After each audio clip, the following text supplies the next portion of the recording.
और उधार नित रहिए करद संलग्न हो, व्यभिचार चोरी नशा हिंसा झूठ तजना चाहिए।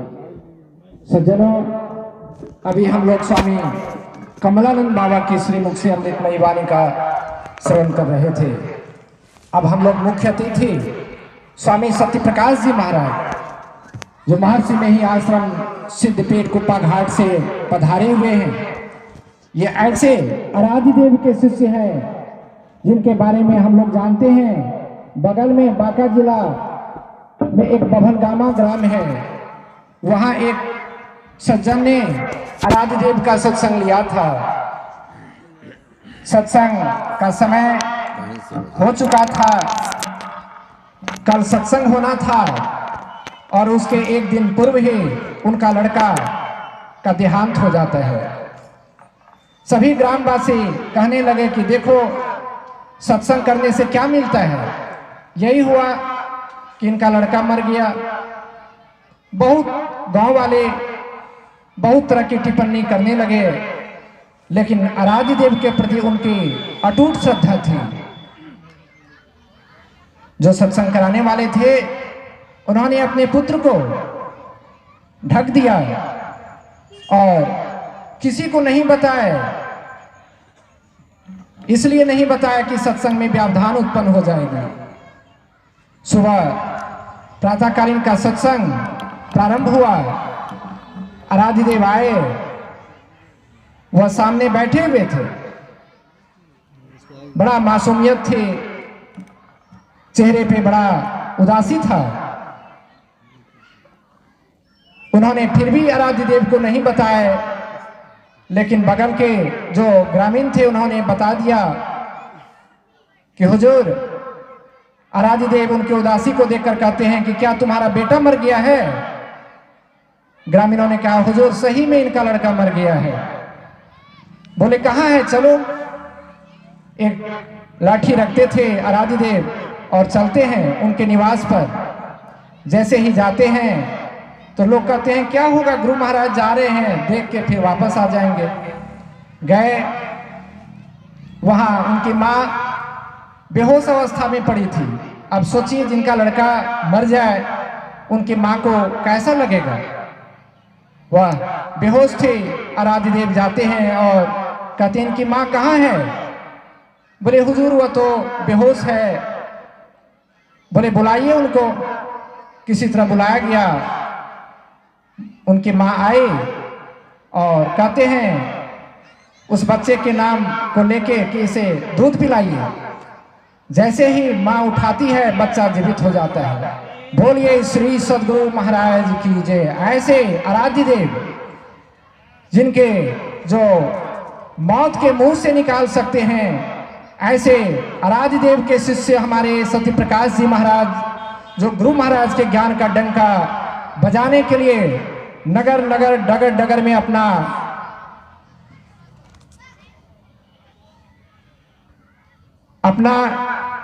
यह शरीर को शरीर नहीं समझकर कठिन सुदूर देहातों में जाकर गुरु महाराज के ज्ञान का प्रचार प्रसार किया करते हैं। वैसे उनका नाम भी सत्यप्रकाश जी महाराज। सत्य वही जो विनसे नहीं। सत्य मीन्स परमात्मा ही सत्य है, वही विनष्टा नहीं है। तो हम लोगों के बीच परमात्मा को हम लोग कैसे प्राप्त करें, उस रास्ते का मार्ग बताने वाले, हमारे अंधकार से प्रकाश का मार्ग बताने वाले सत्यप्रकाश जी महाराज, जो हम लोगों के बीच मंचासीन हैं।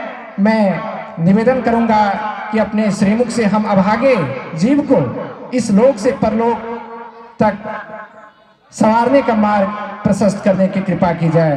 बोलिए प्रेम से श्री सद्गुरु महाराज की जय। हम लोग इसी तरह शांति बनाए रखेंगे। श्री सद्गुरु महाराज की जय।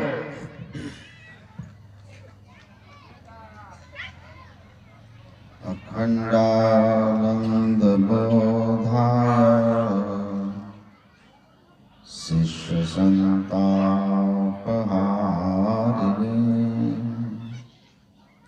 सच्चिदानंद रूपाय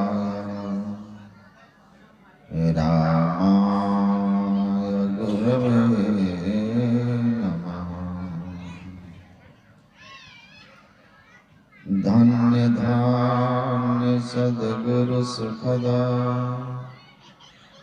महिमा कही न जा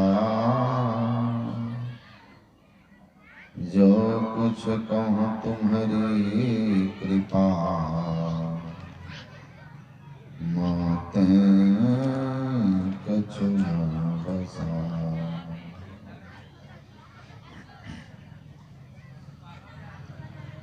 मंच पर विराजमान वंदनीय साधु समाज, सत्संग प्रेमी महानुभाव, धर्मानुरागिणी माताओं एवं धर्मशीला बहनों,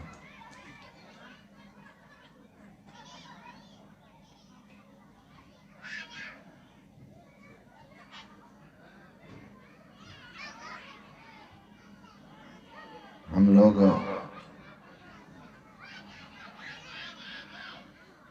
भगवान श्री राम के उपदेश को पाठ के रूप में रामचरितमानस से सुने। भगवान का अवतार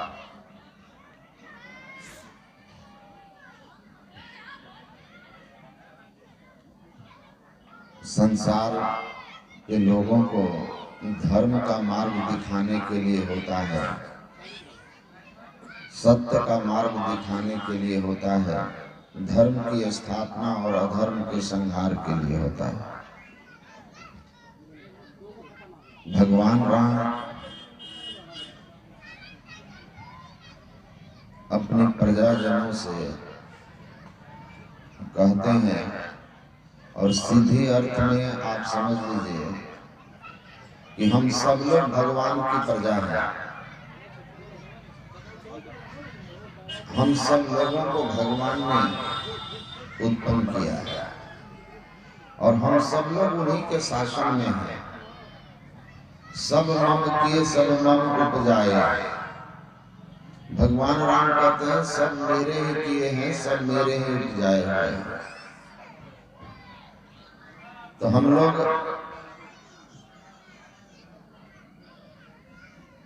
के लिए ही भगवान का उपदेश है। भगवान राम कहते हैं कि बड़े भाग मानुष तनु पावा, सुर दुर्लभ सब ग्रंथ ही गावा। बड़े भाग्य से मनुष्य का शरीर मिलता है। यह सुर दुर्लभ, देवताओं को भी दुर्लभ है। सब ग्रंथ ही गावा, सभी धर्म ग्रंथों में इस बात का वर्णन है।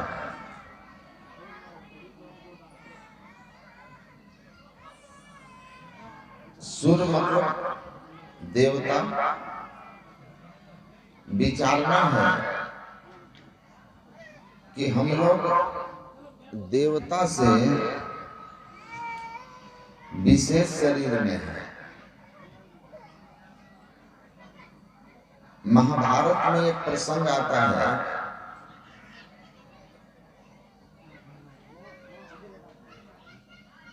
जब महाभारत का युद्ध समाप्त हो गया, भगवान कृष्ण अपनी नगरी वापस जा रहे थे द्वारिका। तो रास्ते में महर्षि उतंक का आश्रम था। भगवान कृष्ण ने कहा अपने रथ के सारथी से कि महर्षि उतंक के दर्शन करके हम लोग तब आगे की यात्रा फिर शुरू करेंगे। तो आप रथ को ऋषि उतंक के आश्रम में ले चलिए। भगवान कृष्ण के सारथी रथ को लेकर उत्तम के आश्रम में गए। भगवान कृष्ण को अपने आश्रम में देखकर उत्तम ऋषि बहुत प्रसन्न हुए और प्रसन्न होकर के कहा कि आइए नारायण, हे परमात्मा, आप हमारे आश्रम में पधारे, ये हमारा सौभाग्य है, आइए पधारिए। भगवान कृष्ण को आसन दिए और फिर उनका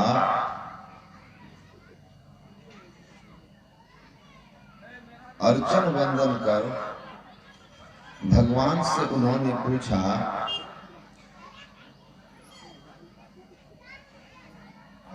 कि कृष्ण, जब युद्ध की बात हमने सुनी तो मैं बहुत चिंतित हो गया था, बहुत चिंता हो रही थी कि अगर युद्ध होगा तो बहुत लोग मारे जाएंगे, बहुत सी माताओं की गोद सुनी होगी, बहुत सी महिलाएं विधवा होंगी, बहुत बच्चे अनाथ हो जाएंगे। तो मैं बहुत चिंतित था। लेकिन जब मुझे ज्ञात हुआ कि तुम स्वयं शांति दूत बन के जा रहे हो, तो मुझे बड़ी शांति मिली, क्योंकि मुझे विश्वास हो गया कि जब साक्षात नारायण ही युद्ध नहीं चाहते, शांति चाहते हैं, तो शांति अवश्य हो जाएगी। तो मैं निश्चिंत होकर के भजन में लग गया था। मुझे उम्मीद है कि युद्ध आपने टाल दिया होगा और लाखों लोगों को काल कलवित होने से बचाया होगा। भगवान कृष्ण ने कहा, हे ऋषि, मैंने प्रयास किया था कि युद्ध नहीं हो। यद्यपि पांडवों का पूरे राज्य पर अधिकार था, क्योंकि वे राजा पांडु के उत्तराधिकारी थे, फिर भी आधा राज्य मांग रहे थे। दुर्योधन आधा राज्य भी नहीं दे रहा था, जबकि वे लोग शर्त के अनुसार 12 साल का वनवास और 1 वर्ष का अज्ञातवास पूरा कर चुके थे। युद्ध की विभीषिका को टालने के लिए मैंने पांडवों की ओर से आधा राज्य के जगह केवल 5 भाइयों के लिए 5 गांव मांगा कि 5 गांव ही दे दो। लेकिन दुर्योधन नहीं माना। दुर्योधन ने साफ साफ शब्दों में कह दिया कि सूचि अग्रम न दातव्यम बिना युद्धेन केशव। भरी सभा में उठकर के दुर्योधन ने मुझसे कहा, 5 गांव बिना युद्ध के तो मैं सुई के नोक से जितनी जमीन छिदती है, सुई के नोक के बराबर भी जमीन पांडवों को देने वाला नहीं हूं। तो मैं मजबूर हो गया और तब मुझे महाभारत की लड़ाई के लिए पांडवों को स्वीकृति प्रदान करनी पड़ी। भीषण युद्ध हुआ कुरुक्षेत्र के मैदान में 18 दिनों तक, और उस 18 दिन के युद्ध में पांडवों की ओर से केवल 5 भाई बचे हैं। इनके भी सगे संबंधी पुत्र आदि मारे गए हैं और कौरवों के 100 भाई और रिश्तेदार मारे जा चुके। युद्ध को मैं नहीं टाल सका ऋषि। जब भगवान कृष्ण ने कहा कि मैं युद्ध को नहीं टाल सका ऋषि, उत्तम ऋषि बहुत उत्तेजित हो गए, क्रोध में आ गए और भगवान कृष्ण से कहा कि हे कृष्ण, तुम फिर मुझे अपनी लीला से भ्रमित करने की कोशिश कर रहे हो। मैं जानता हूं तुम मुझे मूर्ख नहीं बना सकते, बेवकूफ नहीं बना सकते।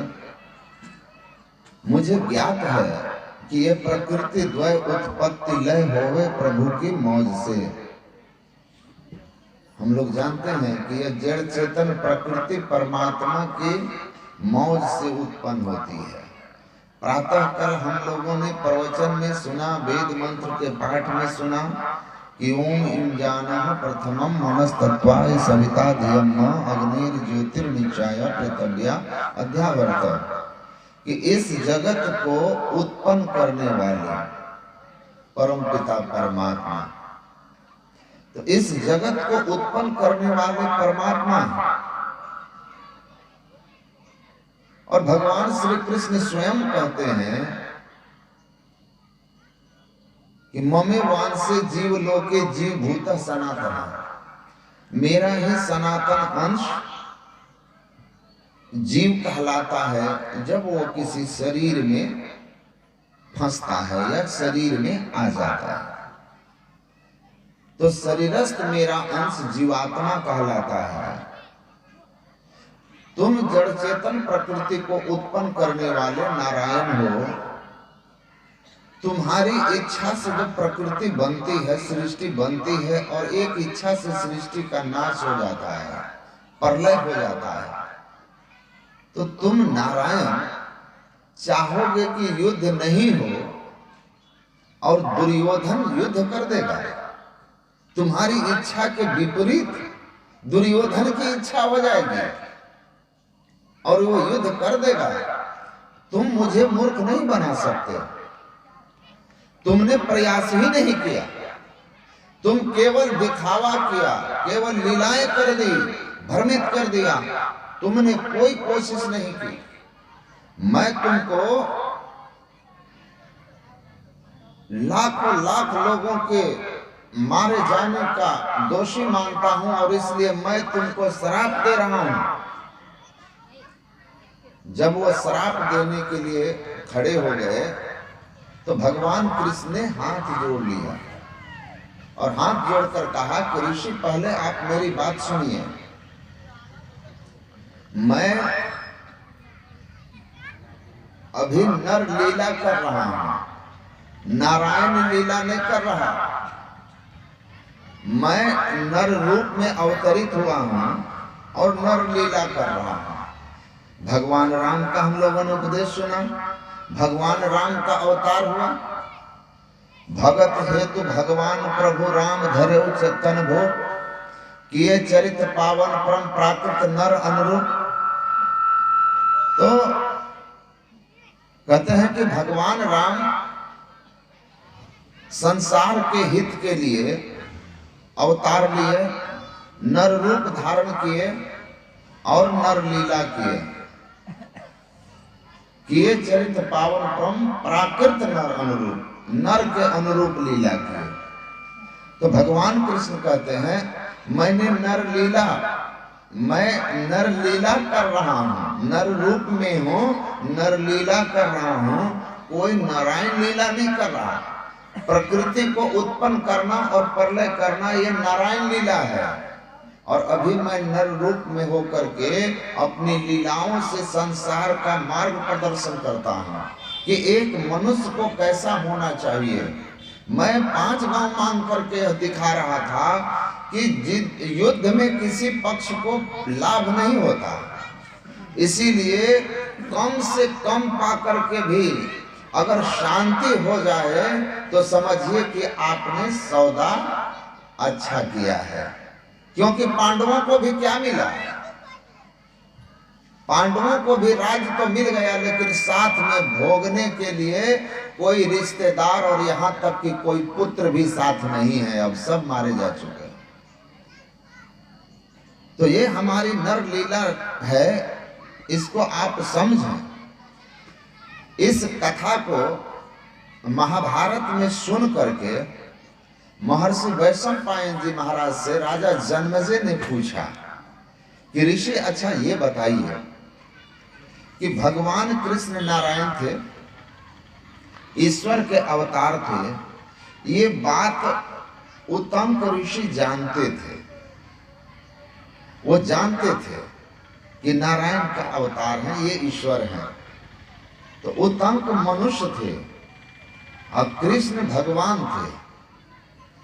तो फिर इस नर में, इस मनुष्य में इतनी शक्ति कहां से आ गई थी कि ये नारायण को श्राप देने के लिए खड़े हो गए? इतनी शक्ति कहां से थी कि जान करके ये नारायण है, वो उनको श्राप देने के लिए खड़ा हो गया।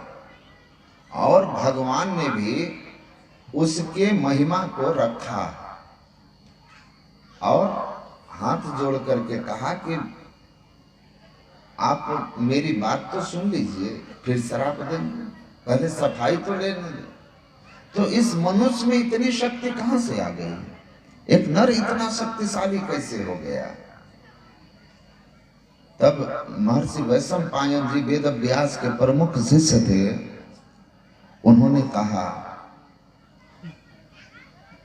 कि सुनो, देवानाम अपि देवत्वम युक्तो कार्यते वशी। कहते हैं आप नर को इतना कमजोर नहीं समझिए। नर इतना कमजोर नहीं है। प्रत्येक नर में नारायण होने की शक्ति है। ये जो उतंक थे, ये परम गुरु भक्त थे। उतंको महातपसा योग युक्तो जन्मेजय, बड़े तपस्वी थे, योग युक्त थे। गुरु भक्त सत्यजस्वी नान्यत किंचित पूजयेत। ये परम गुरु भक्त थे और अपने गुरु की भक्ति, गुरु की सेवा करके उनसे योग की युक्ति लेकर के बड़ी ही मेहनत और तपस्या की थी उसने। और गुरु की युक्ति से तप करके अपने अंदर में उसने यह सामर्थ्य प्राप्त कर लिया था।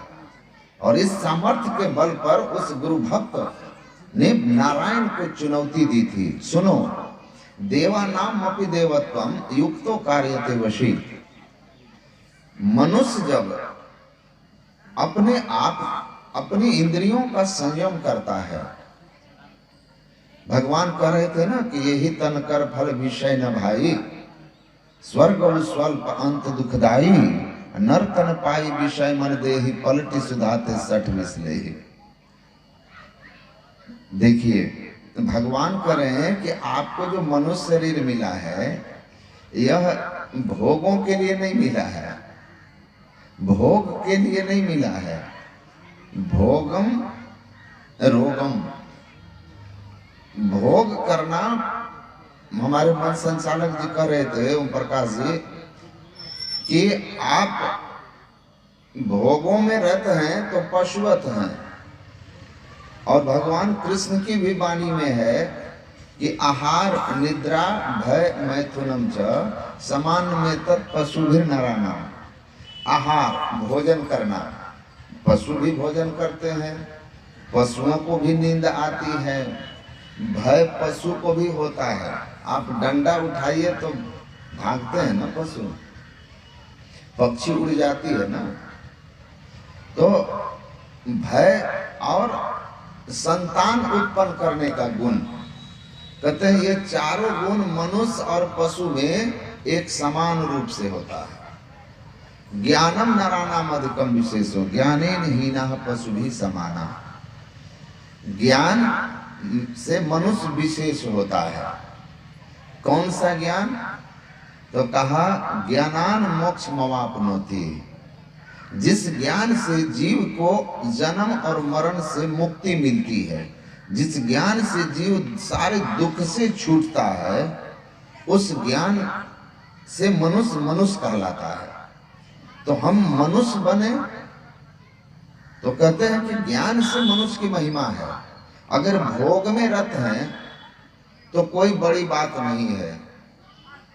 ऐसा पशुओं में भी है, पशु भी भोगों में रत होते हैं। भगवान कहते हैं आप मनुष्य शरीर में भोग भोगने के लिए नहीं आए हो। अगर भोग को ही आप विशेष समझें तो मनुष्य को देवता से श्रेष्ठ नहीं कहा जा सकता, क्योंकि देवताओं के संबंध में लिखा है, वेद में लिखा है कि एक मनुष्य के शरीर में भोगों की भोगने का जितना सामर्थ्य है, उसकी इंद्रियों में आंख एक इंद्री है, इससे हम रूप विषय को देखते हैं, लेकिन आंख को देखने की सीमा है। कितनी देर आप देखेंगे, फिर थक जाएगी आंख, फिर इसको नींद चाहिए। कान को सुनने की क्षमता है, कितनी देर किसी बात, कितना भी गीत आपको मीठा लगे, प्रिय लगे, लेकिन कितना सुनोगे। कान को भी आराम चाहिए। जिह्वा को बहुत स्वाद है, आपको कोई चीज खाने में बहुत अच्छा लगता है, पर कितना खाओगे, उसकी भी सीमा है। तो एक मनुष्य की जो इंद्रियां हैं, आंख, कान, नाक, जीभ या त्वचा, उनकी इंद्रियों में भोगों को भोगने की जो शक्ति है, उस शक्ति से 10 गुना अधिक शक्ति जो पितरलोक में रहने वाले हैं उनको है। 7 स्वर्गों का वर्णन है धर्म ग्रंथों में। उससे 10 गुना अधिक शक्ति जो जन्म देव हैं, उनसे जो कर्म देव हैं, उनसे अधिक जन्म देव हैं, उनसे ऐसे बढ़ता हुआ शक्ति जो है, जो इंद्रलोक में है, प्रजापति लोक में है, फिर ब्रह्म लोक में है, फिर गोलोक में है, और अंत में वैकुंठ लोक में है। मतलब एक मनुष्य के अंदर भोगों को भोगने की जो क्षमता है, उससे लाखों गुना अधिक भोगों को भोगने की शक्ति और भोगों की उपलब्धि देवताओं को स्वर्ग में प्राप्त है। तो फिर मनुष्य देवता से श्रेष्ठ कैसे? तो कहा कि भोग के लिए मनुष्य देवता से श्रेष्ठ नहीं है। मनुष्य की श्रेष्ठता इस बात को लेकर के है कि मनुष्य के पास मोक्ष का द्वार है। मुक्ति का मार्ग केवल मनुष्य के शरीर में है। अगर कोई मनुष्य कर्णधार सदगुरु दृढ़नामा संत सदगुरु के शरण में जाता है, उनसे इस मोक्ष के द्वार का भेद पा लेता है और अपने इंद्रियों का संयम कर लेता है। इंद्रियों का संयम करता है और इंद्रियों का संयम करके साधन भजन करने लगता है, तो उसके अंदर में सामर्थ्य बढ़ने लगता है।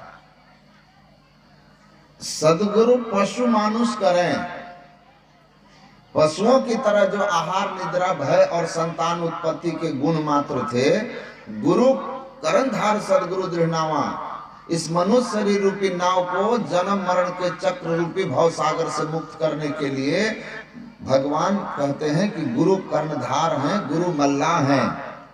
तो गुरु से जब युक्ति लेकर आप साधन करने लगते हो, तो आप पहले तो पशुता की श्रेणी से ऊपर उठते हो। जो पशुता का लक्षण सब था, अब मुक्ति का ज्ञान हुआ, आप मोक्ष के पथ पर लग गए, साधन भजन करने लग गए, मानवता आप में आ गई, आप मनुष्य हो गए। इसीलिए कबीर साहब ने कहा, जिनकी लगन गुरु सो नाही, ते नर खर पोकर सम जग में बिरथा जन्म गवाही। जिनकी लगन गुरु से नहीं, जिनका गुरु में लगन नहीं है, जो गुरु के शरण में नहीं है, जो गुरुमुख नहीं है, कहते हैं वो पशुवत हैं। गुरु के शरण में जाते हैं तो आप मनुष्य बनते हैं। एक राजा की कथा आती है, ऑरेलियस नाम के एक संत हुए, उनके पास राजा जाकर के कहते हैं कि महाराज, मैं राजा हूं और मेरे पास दुनिया का सब सुख सुविधा है, सारे सुख सुविधाओं के बीच रहता हूं, मेरे पास स्वर्ण जड़ित महल है, 500 दास दासियां हैं, 100 हमारे पास अति सुंदरी रानियां हैं, बहुत बड़ा हमारे पास स्वर्ण भंडार है, उसके साथ साथ बहुत सारे हमारे पास अंगरक्षक हैं, एक राज्य का मैं मालिक हूं, और इतनी सारी व्यवस्था, इतनी सारी सुख सुविधाओं के बीच भी मैं अनुभव नहीं करता हूं कि मनुष्य शरीर देव दुर्लभ है। मैं अपने से देवताओं को विशेष मानता हूं, समझता हूं अपने को देव दुर्लभ शरीर में, ऐसे शरीर में रहने वाला जीव नहीं मानता जो शरीर देवताओं से विशेष हो। तो एक सामान्य मनुष्य जो है, जो रोटी कपड़ा मकान के लिए सुबह से शाम तक प्रयास करता है, उसके बावजूद व्यवस्था नहीं कर पाता, उसको यह ज्ञान कैसे समझ में आएगा कि मैं देव दुर्लभ शरीर में हूं? वो कैसे समझेगा?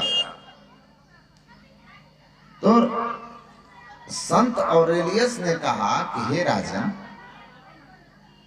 देव दुर्लभ शरीर की अनुभूति राजा बन के नहीं होती। देव दुर्लभ शरीर का अनुभव तो तब होता है जब आदमी आदमी बनता है। तो राजा को बड़ा आश्चर्य हुआ। राजा ने कहा, क्या मैं मनुष्य नहीं हूं? मैं प्रातः काल भी कहा था कि मुझे यहाँ के लोगों ने कहा कि किसी के द्वार पर भी इस गांव में सत्संग नहीं हुआ है, और पहली बार सत्संग का आयोजन यहाँ के कुछ लोगों के अंदर उत्साह हुआ। नगर अधिवेशन जो गोड्डा का हुआ था, तो यहाँ के लोग सत्संग को सुने, समझे और जाने। तो मुझे बड़ी खुशी है।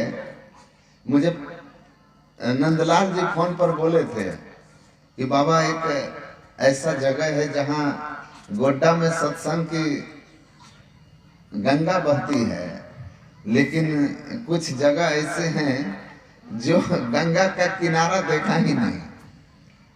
तो यहाँ पर सत्संग हो, आप आकर के लोगों को समझाएं, चिराग तले अंधेरा है।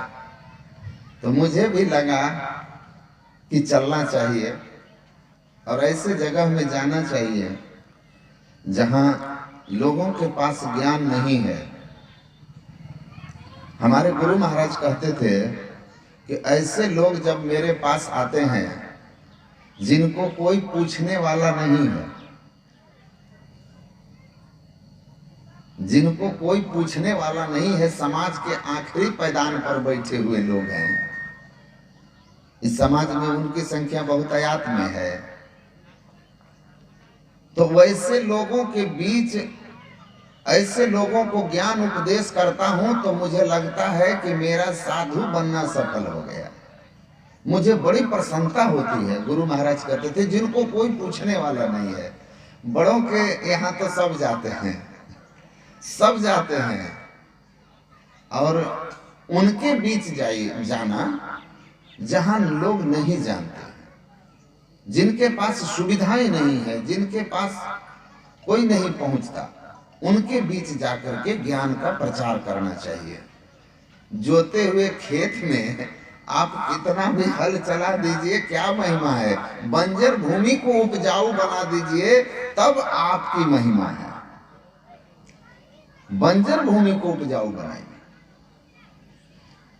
तो आप लोग ध्यान से सुनिएगा। बहुत गंभीर विषय, बहुत गंभीर होता है, लेकिन मैं कोशिश कर रहा हूं सोच सोच करके कि आपके मानस पटल पर यह बात बैठ जाए कि मैं कह क्या रहा हूं और आपको जो मनुष्य शरीर मिला है क्यों मिला है। आप इसको माने कि हाँ देव दुर्लभ हैं। आपको अतिशयोक्ति न लगे कि एकदम से कोई बात बढ़ा के कही जा रही है। ग्रंथों की एक एक बात सत्य है, अनुभव की बातें हैं, अनुभूति किया हुआ बात है। मैं दिल्ली के एक इंस्टीट्यूट में गया था प्रवचन करने के लिए, तो जैसे मैं खड़ा हुआ ना बोलने के लिए, तो उसमें नियम था कि 1 घंटे के प्रवचन के बाद आधा घंटे का समय रखा गया था कि किसी को कुछ शंका समाधान करना हो तो कर लो। तो जब मेरा परिचय दिया और उसके बाद मैं खड़ा हुआ बोलने के लिए, तो सारे चार्टर अकाउंटेंट इंस्टीट्यूट था वो, तो मैं जैसे खड़ा हुआ तो एक लड़का पीछे से इस तरह से हाथ उठाया। तो हमको आश्चर्य हुआ कि ये हाथ क्यों उठा रहा है। तो मैंने उसको कहा कि इसको माइक दीजिए, क्या बात है भाई। तो वो केरल का रहने वाला था, दिल्ली में रह करके सीए का पढ़ाई कर रहा था। तो हमने पूछा कि क्या बात है। तो वो कहता है Swami ji I have a doubt. तो हमने उसको बोला कि यार हम मुंह खोले नहीं, तुमको पहले ही शंका हो गया, पहले मुझे बोल लेने दो, फिर मेरे बोले हुए पर कोई शंका हो तो आप सवाल कर लेना है। तो कहता है कि नो नो, पहले बता दीजिए। और उसने सीधा, मैंने कहा ठीक है पूछ लो, पहले तुम्हारा समाधान ही हो जाए फिर हम बोलेंगे। तो उसने मुझसे कहा कि Swami ji whatever you are going to deliver in next 1 hour, is it a matter of experience और बेस्ड ऑन फिलोसफी और लॉजिक ओनली। कि आप जो कुछ भी बोलने जा रहे हैं वो अनुभव की बातें हैं, उसको अनुभव किया जा सकता है, हम भी उसको अनुभव कर सकते हैं, या केवल तर्क पर आधारित है, केवल एक विचार है, एक तर्क है। जैसे उसने उदाहरण दिया, अपना मोबाइल इस तरह से उठाया और कहा कि I mean this is a beautiful creation mobile, if it is a creation there must be a creator, likewise this world is created, this world is a creation, so there must be a creator and that creator is known as God. This is logic. यह एक mobile है, एक सुंदर रचना है, तो इस सुंदर वस्तु को कोई बनाने वाला है। ये बात तो सब जानते हैं कि कोई बनाया है तो बना है। उसी तरह यह संसार एक सुंदर रचना है। आप देख रहे हैं ग्रह नक्षत्र तारे फूल फल मनुष्य विभिन्न योनियां, तो ये सब सुंदर रचनाएं हैं। तो इस सुंदर रचना को कोई रचने वाला है, तो उसको परमात्मा कहते हैं। एक तर्क हुआ, इस आधार पर हम कह सकते हैं इस मोबाइल कोई बनाया है तो दुनिया भी कोई बनाया है। तो क्या ईश्वर के लिए ऐसा ही ज्ञान है, या ईश्वर को हम जान सकते हैं, अनुभव कर सकते हैं, हम ईश्वर को देख सकते हैं? ये बात आप बताने वाले हैं। आप पहले बताइए कि क्या ईश्वर को जाना जा सकता है या केवल तर्क है? तब मैंने उसको कहा कि see this is the most significant question ever to be asked. सबसे सुंदर प्रश्न है यह कि कभी कोई पूछे। कितना सुंदर प्रश्न है। क्या ईश्वर अनुभव का विषय है? क्या हम ईश्वर को जान सकते हैं या केवल पढ़ के रह सकते हैं? तो मैंने उसको कहा कि ईश्वर अनुभव का विषय है। ईश्वर एक दर्शन है जो मैं आपको सुनाने जा रहा हूं। Of course it is a logic, of course it is a philosophy, but not based on logic, it's based on experience. ईश्वर दर्शन ही है, लेकिन वह दर्शन तर्क पर आधारित नहीं है, अनुभव पर आधारित है। संतों ने इसको अनुभव किया है। कबीरा हम जानिया जब जानिया तब मन मानिया, लोग ना पतीजे तो क्या कीजिए। कबीर साहब कहते हैं परमात्मा को हम जानते हैं, यह मेरा अनुभव है ईश्वर, और तब मैं आपको कह रहा हूं। अगर आपको विश्वास नहीं है तो हम क्या करें? छोटो बढ़ी न घट बढ़ी आप ही सब प्रकाश, कह मलुक अनादि हरि साधन को विश्वास। संत मलुक दास कहते हैं कि परमात्मा है, अनंत है, लेकिन यह विश्वास साधन करने से होता है। मुझे साधना से विश्वास है। संतन की कहूं साची साखी, वे कहते जो देखें आंखी। गुरु नानक देव कहते हैं संतों की ज्ञान का मैं साक्षी हूं, मैं गवाही हूं, और संत वही कहते हैं जो अपनी आंखों से देखते हैं। ईश्वर को उन्होंने देखा है, जिस आंख से ईश्वर देखने में आते हैं वो आत्मदृष्टि कहलाती है। अंतर साधन करके आत्मदृष्टि संत को प्राप्त हो जाती है। उस आत्मदृष्टि संत परमात्मा को देखते हैं और परमात्मा को ज्ञान प्राप्त करते हैं, परमात्मा का अनुभव प्राप्त करते हैं और तब कहते हैं कि हाँ ईश्वर हैं। तब मैंने अंत में कहा कि तुलसी साहब हुए का निज नैना देखी ही आंखी तस तस तुलसी का भाकी। संत तुलसी साहब कहते हैं मैंने अपने अंदर की आंख से उस परमात्मा को देखा है और देख करके मैं उस परमात्मा की बात आपको सुना रहा हूं, कह के सुना रहा हूं जो अंदर की आंख से हमने देखा है। इस चांद चश्म से नजर न आवे खोज रूह के नैना, आत्मदृष्टि से हमने देखा और तब मैं आपको बता रहा हूं। और तब मैंने कहा कि हमारे गुरु महाराज जिनकी यहाँ तस्वीर लगी है उन्होंने कहा कि समझा में ही लाखा नमूना बात है सतहित की। कहते मैं सत्संग सुना, संत के शरण में गए, गुरु से दीक्षा ली, साधन किया और साधन करके नमूना देख लिया। ईश्वर के होने का नमूना हमने देख लिया। मैं ही जो अनुभव ज्ञान हो, अनुमान क्या करे। मैं अनुभव की बात कर रहा हूं, अनुमान की बात नहीं है। तो मैंने कहा कि देखो संत साधन करके अनुभव कर लेते हैं, तुम भी साधन करोगे, तुम भी अनुभव करोगे, क्योंकि मनुष्य शरीर ही एक ऐसा प्रयोगशाला है अध्यात्म का, इस ज्ञान का। इस शरीर रूपी प्रयोगशाला में गुरु की बताई युक्ति से जो ध्यान करते हैं वो आत्मदृष्टि को प्राप्त करके परमात्मा का होने का अनुभव कर लेते हैं। तो ये बेस्ड ऑन एक्सपीरियंस है, अनुभव की बात है। तुम भी कर सकते हो। कहा कि जब मैं भी कर सकता हूं तब सुनूंगा, तब सुनूंगा। तब बैठ के वो सुना।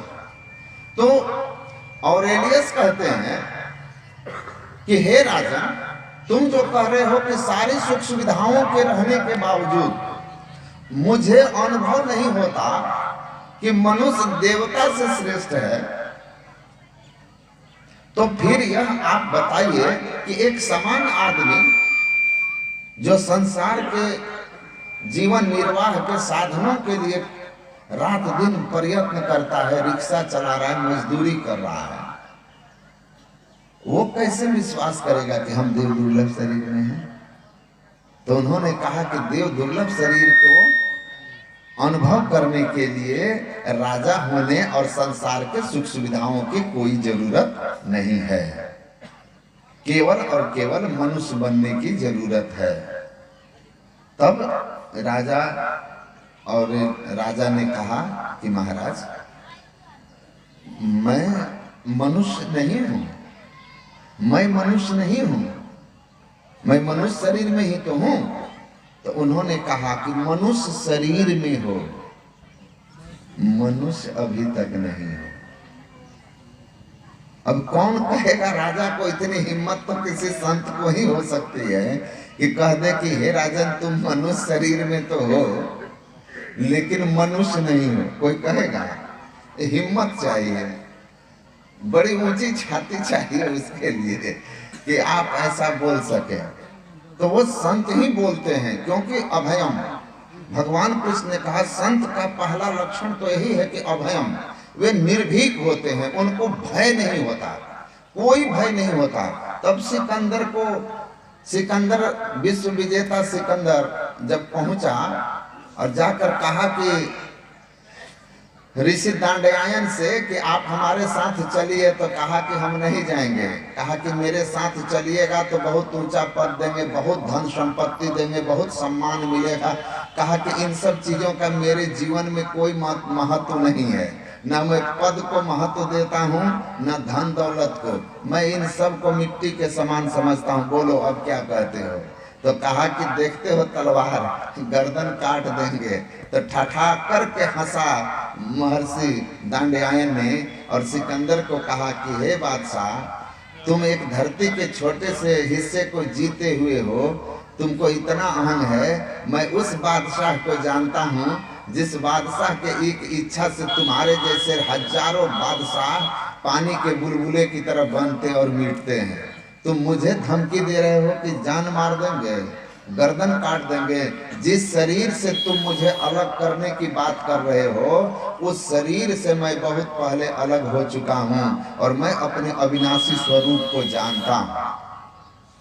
किसको मिला है मनुष्य शरीर? हमको मिला है। बड़े भाग मानुष तन पावा। किसने पाया? हमने पाया। हम कौन हैं? ईश्वर अंश जीव अविनाशी। कैसे पाए? तो भगवान कहते हैं सहज नहीं पाए हो, इसकी कीमत समझो कैसे पाए हो। आकर 4,84,000 जोनि भ्रमत यह जीव अविनाशी, फिरत सदा माया कर प्रेरा, काल कर्म स्वभाव गुण घेरा, कबहुक कर करुणा नर देहि देती इस बिनु हेतु सने।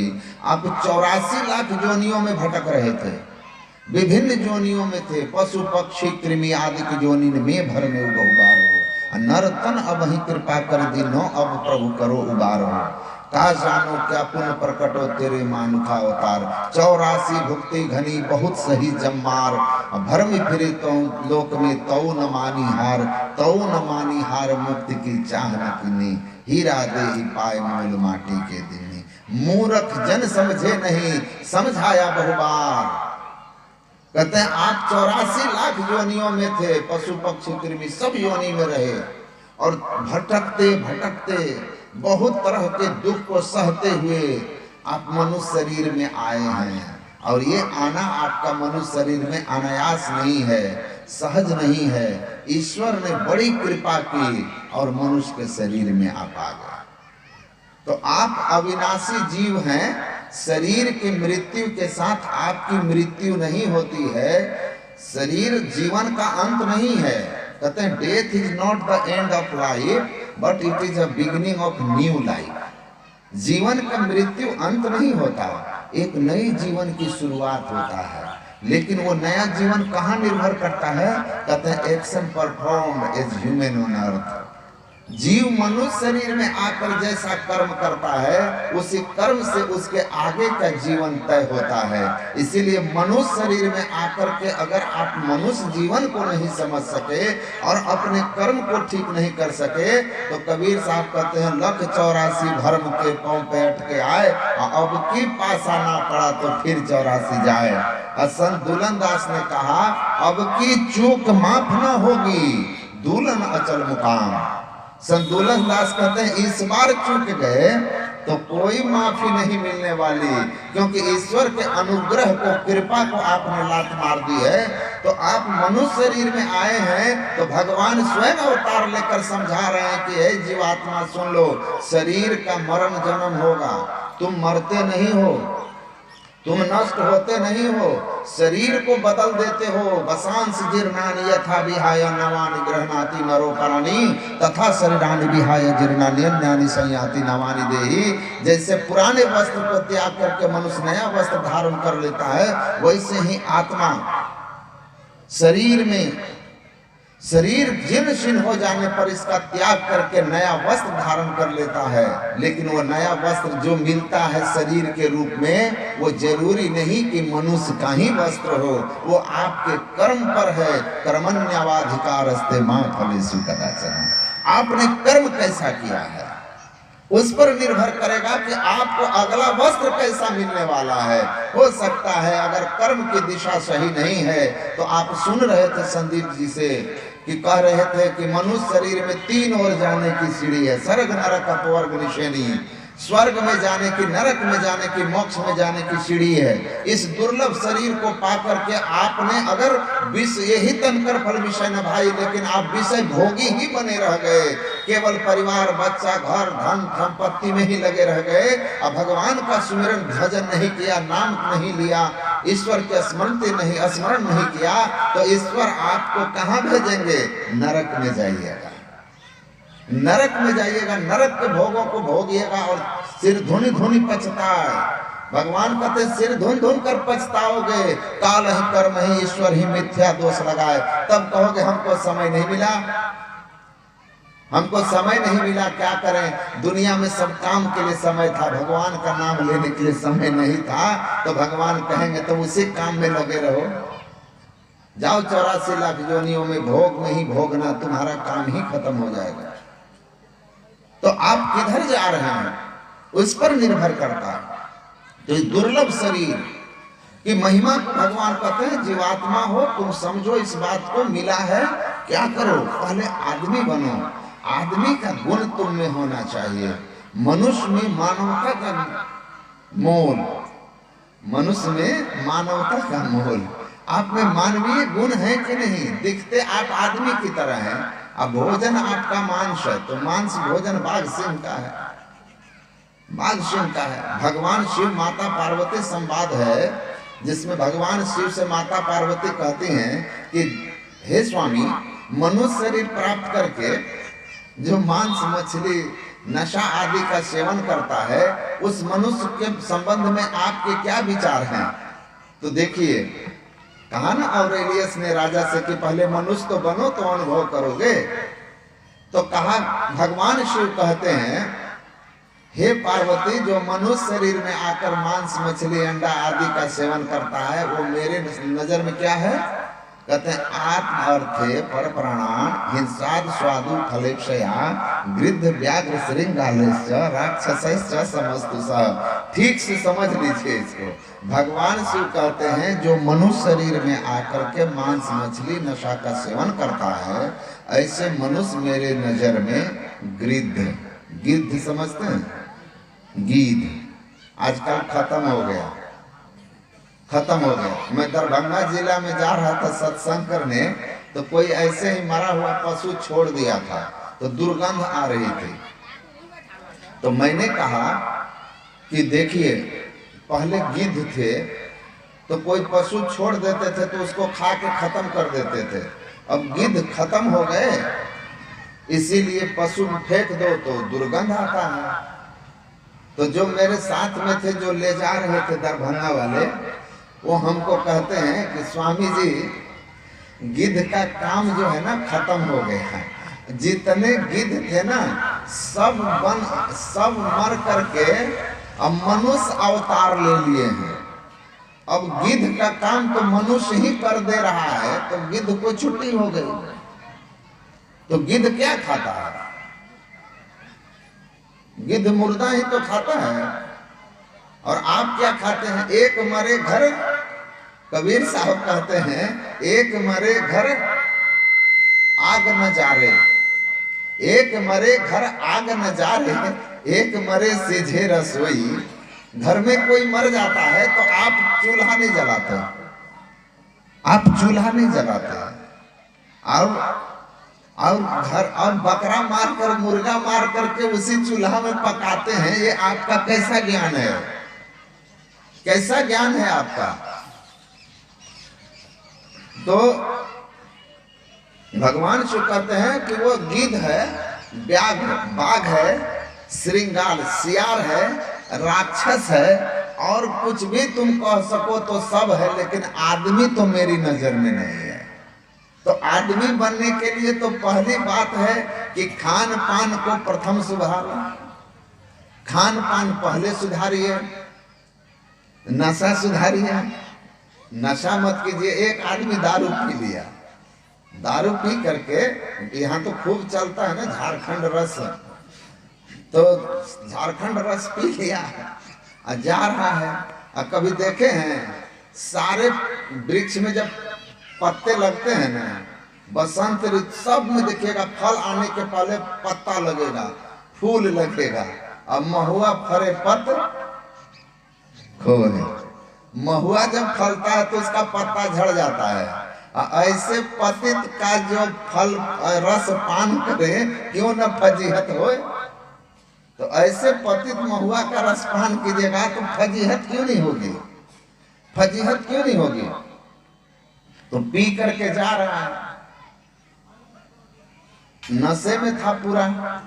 सायंकाल हो गया था, उधर से एक बूढ़ी माता आ रही थी मोटी, और इस नशे में जा करके ही बूढ़ी से टकरा गया। टकरा करके कहता है, अगल बगल में गाय भैंस बंधा हुआ था, कहता है कैसा गांव है, कैसा गांव का लोग है, भैंस को खुले रोड पर छोड़ देता है। भैंस को रोड पर खुले छोड़ देता है। जैसे बोला भैंस को खुले छोड़ देता है, वो बूढ़ी चिल्लाई, अपने बेटों को, मोटे ताजे लंबे जवान बेटा 3-4 निकल करके आए। क्या बात है मम्मी? बोला ये देखो कौन गांव से आया है, कैसा दुष्ट है, हमको भैंस बोलता है कि भैंस, खुली हुई भैंस रोड पर घूम रही है। अब बेटा लोग जो सुना ना कि भैंस बोल रहा है, भैंस की बात सुनकर उस शराबी की अच्छी दुर्गति की खूब पीटा। अब पीट के कहा कि याद रखना, अब किसी की माँ बेटी को कभी इस तरह से छेड़ने की कोशिश मत करना भैंस बोल के, नहीं तो और इससे अधिक मार लगेगी तुमको। कहा ठीक है, नहीं बोलेंगे। माता जी बहन जी करके बोलना कि माता जी बहन जी रास्ता छोड़ दीजिए। धीरे धीरे अंधेरा और बढ़ गया, नशा भी चढ़ रहा था। कुछ आगे गया तो एक बिगड़ा हुआ भैंसा आ रहा था। बिगड़ा हुआ भैंसा आ रहा था और इस बेचारे को नशे के झोंक में लगा कि उस समय वो औरत हमको भैंस लगी थी, ये भी कोई औरत ही है, हमको भैंसा दिख रहा है। नशा चढ़ गया था, अंधेरा भी हो रहा था। कहा कि नहीं नहीं नहीं नहीं, एक बार बहुत बुरी तरह पिटाए हैं, अब फिर हम वो गलती नहीं करेंगे। हाथ जोड़ के कहता है कि बहन जी थोड़ा साइड हट जाइए, हमको रास्ता दे दीजिए। तो भैंसा सुनता है भाई जी या बहन जी, उठा के ऐसा न पटका उसको कि बेचारे का कमर की हड्डी टूट गई। तो जब आप नशा पान करते हैं तो माताएं बहन जी भैंस नजर आएंगे तो भी मार खाएंगे, अब भैंस भाई जी बहन जी नजर आएंगे तो भी मार खाएंगे। तो नशा से फजीहत ही होता है, कुल का परिवार में अशांति, पैसे का खर्च, बीमारी, सम्मान समाज में गिरेगा, बात का कोई महत्व नहीं, रोग आपको पकड़ेगा। केवल नशा से नाश ही होता है। इसीलिए कहा कि नशा पान करने वाला व्यक्ति मनुष्य कैसे हो सकता है। तो नशा नहीं करो, नशा से आपके परिवार के, आपके बच्चों का भविष्य नष्ट हो जाता है। तो खान पान शुद्ध नहीं है तो कहते हैं कि श्रृंगार है, वृद्ध है, बाघ है, राक्षस है। तो खान पान को प्रथम सुधारो। तो कहा कि हे राजन मनुष्य बनो, मनुष्य बनो, पहले खान पान सुधारो। कहा कि तब हम जो 50 वर्ष के अपने जीवन जी लिए दुनिया में, ये जीवन कैसा था मेरा, ये 50 साल की जो हमने जीवन यात्रा पूरी की महाराज, तो ये जीवन यात्रा हमारी क्या है। तो संत ऑरेलियस ने कहा कि ये जीवन यात्रा मनुष्य की जीवन यात्रा नहीं है, शरीर मनुष्य का है लेकिन जीवन मनुष्य का नहीं है। पूछा ये कैसा यात्रा है। कहा कि this is the journey from cradle to grave और फंडल पायर। ये माँ के गर्भ से निकल करके पालना होते हुए चीता और कब्र की यात्रा है। ये पशुवत यात्रा है जिसमें केवल भोग है। ये पशु की यात्रा है, पशु जीवन की यात्रा है। ये चीता और कब्र की ओर की यात्रा है, ये मनुष्य शरीर की यात्रा नहीं है। तो कहा मनुष्य शरीर की यात्रा कब शुरू होगी।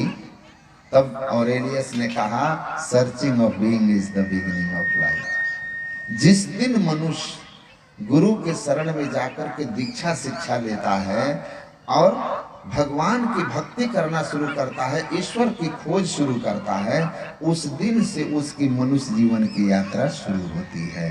तो गुरु के शरण में जाते हैं तो पहले तो हमारे अंदर के जो दोष दुर्गुण हैं, खान पान का दोष है, आचार विचार व्यवहार का दोष है, उन सबको दूर करके हमको मनुष्य बनाते हैं, दीक्षा शिक्षा देते हैं और तब हम भजन ध्यान करने लगते हैं, पवित्र जीवन जीने लगते हैं। तो आदमी का जीवन शुरू होता है।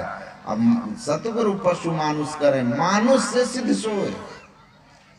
और तब जब आप साधन करने लगेंगे आपके अंदर में सिद्धियां आने लगेगी, आपके अंदर में सामर्थ्य बढ़ने लगेगा और बढ़ते बढ़ते आपका सामर्थ्य इतना बढ़ जाएगा कि दादु सिद्धते देवता देव निरंजन होए। आप देवता की श्रेणी में चले जाइएगा। और देवताओं की श्रेणी में जाकर के इतनी शक्ति आ जाएगी। देखते हैं, कभी सुन रहे थे ना कि बच्चा मर गया था, ओम प्रकाश जी सुना रहे थे, अभी बांका जिला बाराहाट की घटना है, मैं उस आदमी से मिला भी हूँ, तो कि वो मर गए थे, लेकिन गुरु महाराज जी ने कहा कि नहीं, कैसे मर गया, मरा नहीं है। वहां गए और केवल लाठी से, अभी सुन रहे थे ना, कुछ बच्चे को कहा कि उठो, तो उठ के खड़ा हो गया। तो ये सामर्थ्य किस में होगी? वो तो मनुष्य शरीर में ही थे ना। तो मनुष्य शरीर में रह करके इतनी सामर्थ्य प्राप्त कर ली थी कि मुर्दे को जीवित कर दिया। बाबा देवी साहब की कथा सुन रहे थे कि लोग मुर्दा जला रहे थे और आकर के उनका सत्संग चल रहा था, मुर्दा घाट था, उन्होंने कहा कि भाई रुक जाओ, अभी मुर्दा मत जलाओ, सत्संग के बाद जलाना। कुछ देर तक सत्संग हुआ, उसके बाद फिर वो लोग कहा नहीं हम जलाएंगे, अरे धुआं फैलेगा, रुक जाओ। तो नहीं माना लोग, आग लगा चिता पर, मुर्दे को चिता पर लेटा दिया था, आग लगाने के लिए कहा, लोग नहीं मानेंगे, आग लगाने लगा। तो बाबा देवी साहब मंच से ही डंडा लेकर दौड़े मारने के लिए, और सब लोग भागा, सब लोग भागा। और बाबा देवी साहब का डंडा देख करके मुर्दा भी चिता पर से उठ के जीवित होके भाग गया। श्री सद्गुरु महाराज की जय। चिता मुर्दा भी भाग गया। तो मुर्दा को कौन दौड़ा, जिंदा कौन कर सकता है? मनुष्य शरीर में थे। कितनी सामर्थ, एक से एक संतों के चमत्कार आप सुनेंगे, उन्होंने किए हैं, उनके अंदर सामर्थ्य उतना हो जाता है। तो कहते हैं कि जो ईश्वर जन्म देता है, देवताओं से भी विशेष स्थिति में आप पहुंच जाते हैं। आप ईश्वर को प्राप्त करके ईश्वर की शक्ति आप में आ जाती है, ईश्वरीय शक्ति से आप युक्त हो जाते हैं। भगवान कहते हैं वही आपको जानता है, जिसको जान लेकर ईश्वर हो जाएगा। तो भगवान के सामने सब पूजक नतमस्तक होते हैं। और यही बात कहा कि उत्तंक ऋषि में नारायण का गुण आ गया। क्यों?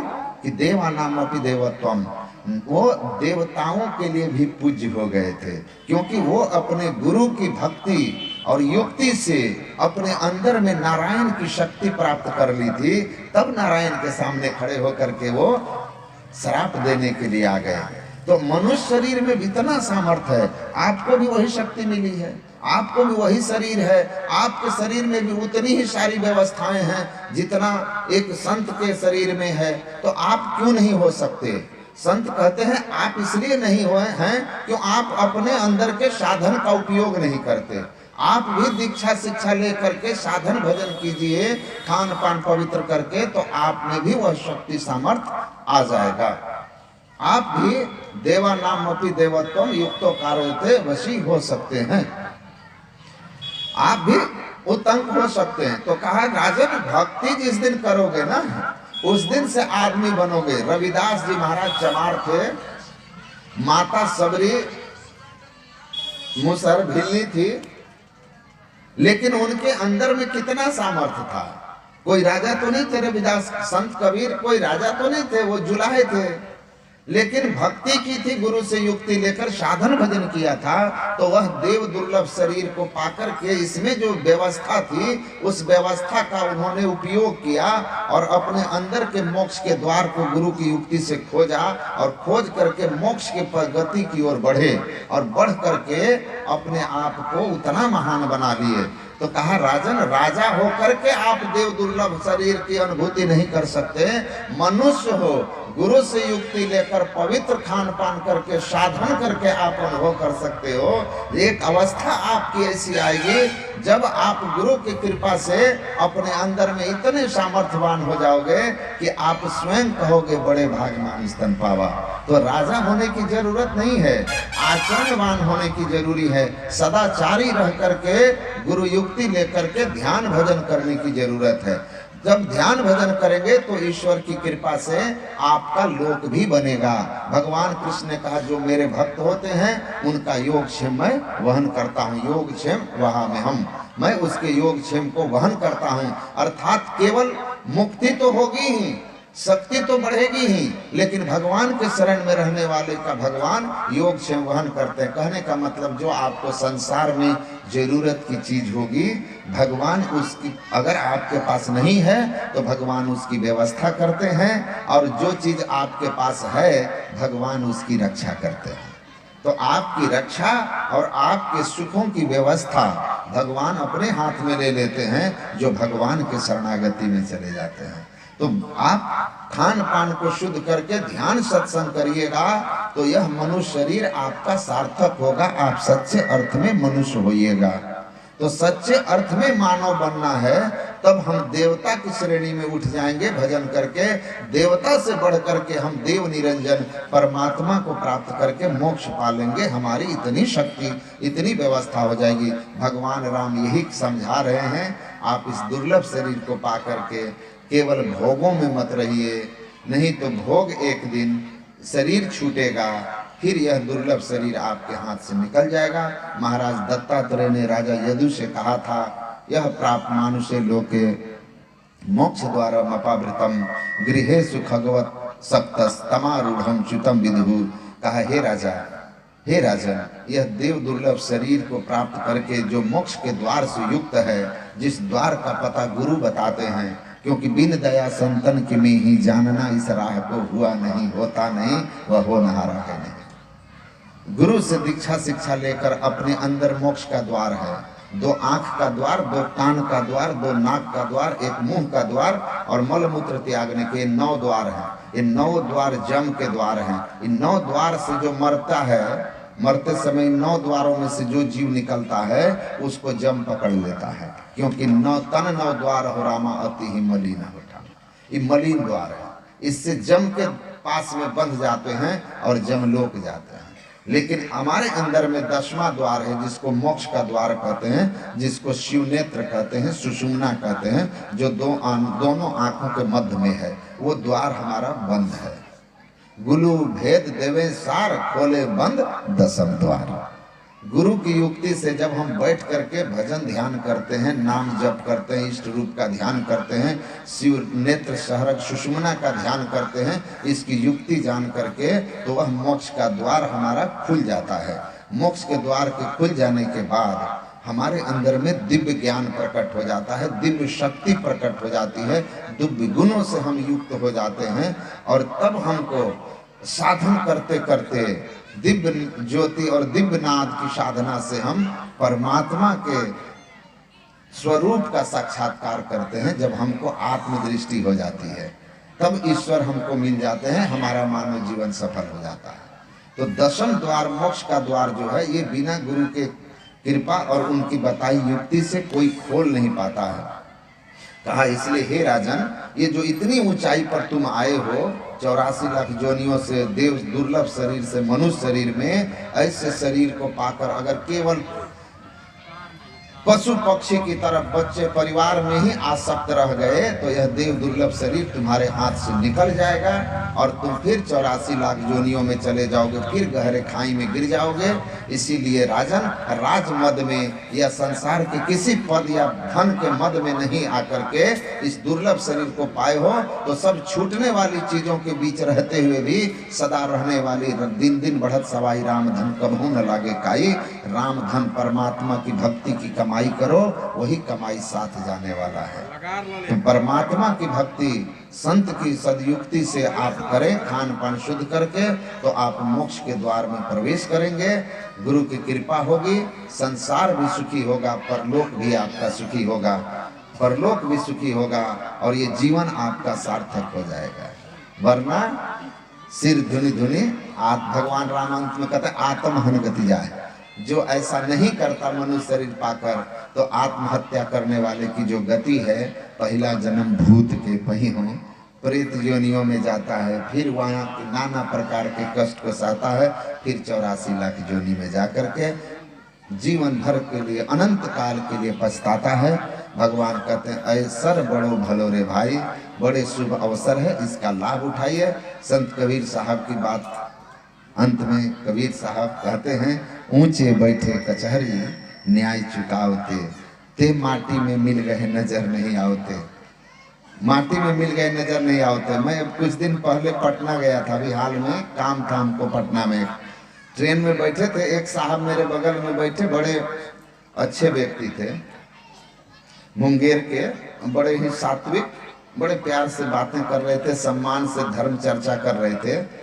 एक और चढ़ गए, वो पुलिस में किसी अच्छे पद पर थे, रेलवे में, रेल थाना के दरोगा थे। वो नास्तिक टाइप के थे, तो वो उन दोनों के बीच मेरे ही संबंध में, मेरे ही लेकर के कोई थोड़ा कटाक्ष की भाषा में साधु महात्माओं को लेकर और ये सम्मान की बात कर रहे थे। दोनों में तू मैं हो गया। तो दरोगा जी को पुलिस वाला वर्दी का तो रौब होता ही है, लेकिन वर्दी में वो भी नहीं था। तो वो उसको डांट के बोलता है कि आप हमको जानते हैं मैं कौन हूँ, आपको मैं चाहूंगा तो ट्रेन से उतार लूंगा आगे। तो जो बैठे हुए थे मेरे बगल में, जो मेरे पक्ष से बोल रहे थे, वो कहते हैं कि आप हमको जानते हैं, आप हमको जानते हैं, हम चाहेंगे ना तो हम आपको उतार लेंगे। तो कहा कि हम कौन हैं? हम बोले कि देखिए शांत हो जाइए। तो वो जो मेरे पास बैठे थे वो बोले क्या करते हैं, क्या करते हैं? तो एक दूसरा आदमी था, कहा कि अरे शांत हो जाइए। उसको बोला ये बड़ा बाबू शांत हो जाइए।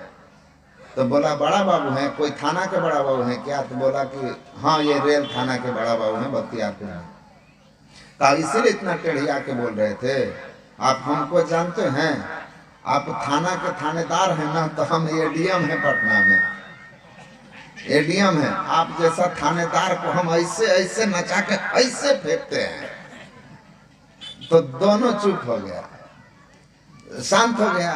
तब मैंने कहा कि आप ऐसे क्यों झगड़ रहे थे, आप लोग इस तरह क्यों कर रहे? तो जब वो बोला कि ऐसे ऐसे ऐसे घुमा के ऐसे फेंकते हैं, तो वो तब कहते हैं कि देखिए सर, आप फेंकते होंगे ठीक है, आप बड़े साहब हैं, लेकिन हम भी इतना गया गुजरा नहीं है, हमारे परिवार में भी कोई है, कोई है, तो परिवार में ना है। तो हम बोले कि शांत हो जाइए। दोनों को शांत किए और हम पूछे, कहे कि सुनिए, आप लोग सुनिए। ये बोला कि हम तो इसके दुर्व्यवहार पर बोले ना, नहीं तो हम कहाँ कभी बोल रहे थे। आप लोगों को किसी को लगा कि हम एडीएम हैं? हम तो अपने घर आए थे, बिना गार्ड के आए थे, बिना गार्ड के जा रहे हैं। हम जानते हैं भगवान जिस दिन मारेंगे मार देंगे।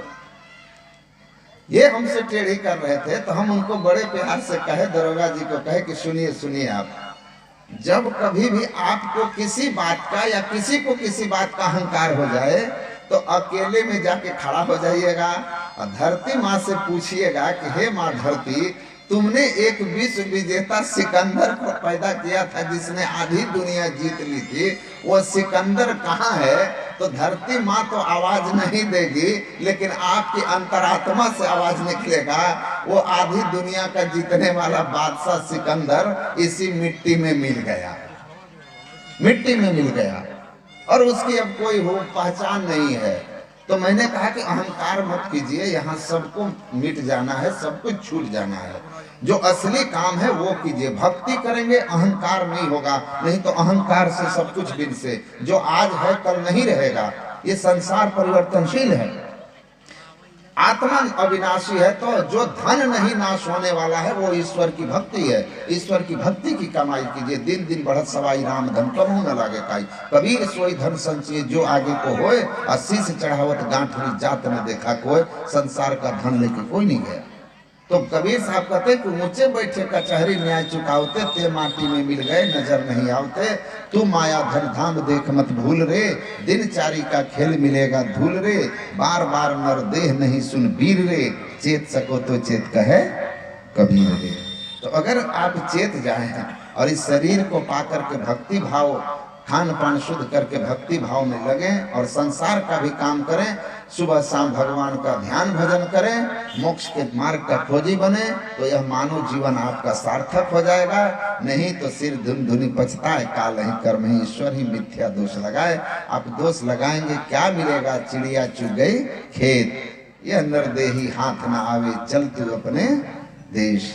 अपने देश की ओर चलिए, नहीं तो यह नरदेह फिर हाथ नहीं आएगा। अवसर बड़ो भले रे भाई, बहुत सुंदर अवसर है, इस अवसर का लाभ उठा लीजिए, फिर ये अवसर नहीं आएगा।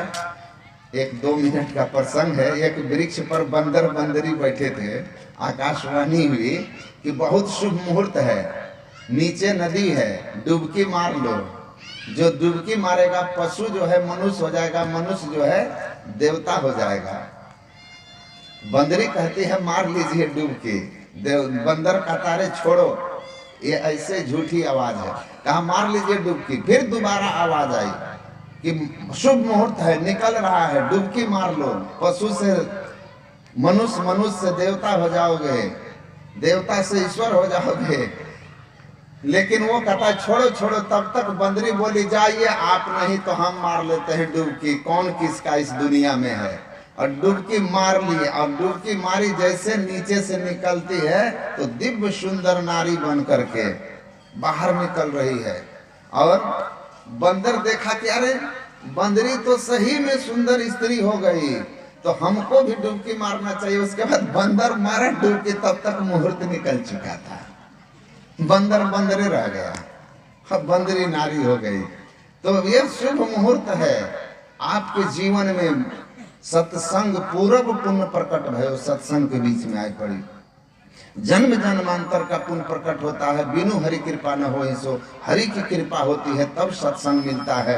अगर ऐसा नहीं होता तो सारे इलाके में सत्संग होता है, और आप यहाँ बीच में हैं और आपके यहाँ आज सत्संग हुआ।